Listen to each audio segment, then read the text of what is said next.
The last section that I wanted to go over with you for today is the period in biblical studies that's often called Romanticism, or the beginning of the literary approaches to the Bible.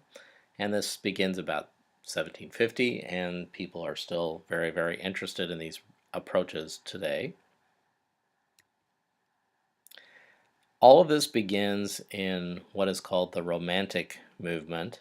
So this is not uh, boy meets girl, falls in love kind of romanticism, but it's more of a pulling away from what is seen as overly rationalistic approaches to philosophy, to life, and even to something like the Bible. So, Romanticism challenged the highly clinical and objective approaches advanced by people like Spinoza. They would say, yes, Spinoza is very objective, he's very scientific, but they would say, by your scientific approach, you're making the Bible dry, you're sucking all the life out of it, and we need to recognize that the Bible is more than just something that needs to be analyzed under a sort of microscope or dissected. That the Bible is this living thing, and we need to get connected to that. So, probably the foremost biblical scholar that's associated with this movement is yet another German by the name of Johann Herder. And so he was born in 1744, lives to the early 19th century. So there's a photo of him. And he pointed to the Bible as a literary masterpiece. Now, this is very interesting in a couple of different ways. First of all, like Spinoza, you don't necessarily have to have any sort of faith commitment to say that the Bible is a literary masterpiece. You don't have to belong to the religion of Shakespeare to say that Shakespeare is a literary masterpiece. So this isn't exactly a per se religious approach to reading the Bible, but yet it is looking at the Bible in yet a different way than Spinoza would have. Herder asserted that the Bible was the greatest book ever written, so it's kind of the prototype book, or the masterwork, if you will, of human civilization.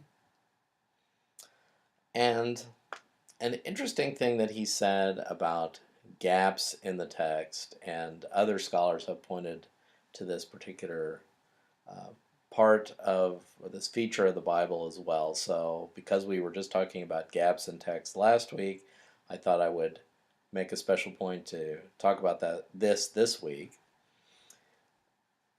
Herder would say that the gaps in the text are there to draw you in as a reader.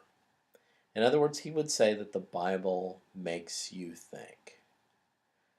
So we, as modern readers of the Bible, look at something like the Cain and Abel story and we say, wow, there's a lot of missing information. And because we are rationalists, we say, we either kind of try to avoid those issues, we don't want to think about the fact that there are gaps in the Bible, or we develop ways to fill those gaps. But Herder would say, and others after him, even on into the 20th century, would say that this is a feature of the way the Bible was written. So if you live in Silicon Valley, you would say that this isn't a bug of the Bible, this is a feature. And that the text is written in this way in order to draw you in, to engage you mentally, to ask questions like, why doesn't the text tell me about this? Or what's going on here? I don't quite understand. But you, instead of just receiving information, you engage the text in a different way.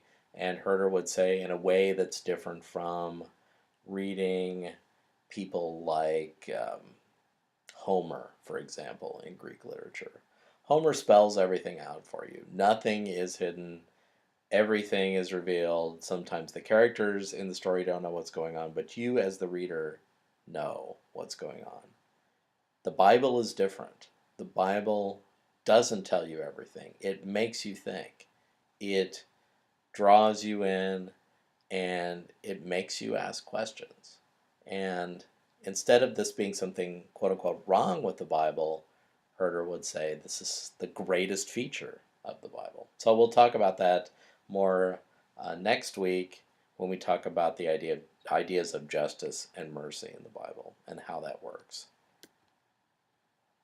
And Herder would say that the Bible captures the essence of the human experience. Again, this doesn't require a religious commitment per se, but it's a way of reading the Bible that has drawn in a lot of different people from different religions. So, a place where um, Jews and Christians and Protestants and Catholics and people of no faith, Muslims, atheists, can come together and agree that they might not hold the Bible in the same way in terms of their theology, but they might all agree that the Bible is a very interesting and a very great literary work and can be studied effectively using that approach. And as I said, this began in the 18th century and continues on into today. So, hope that explains a few things about literary approaches to the Bible. Thanks.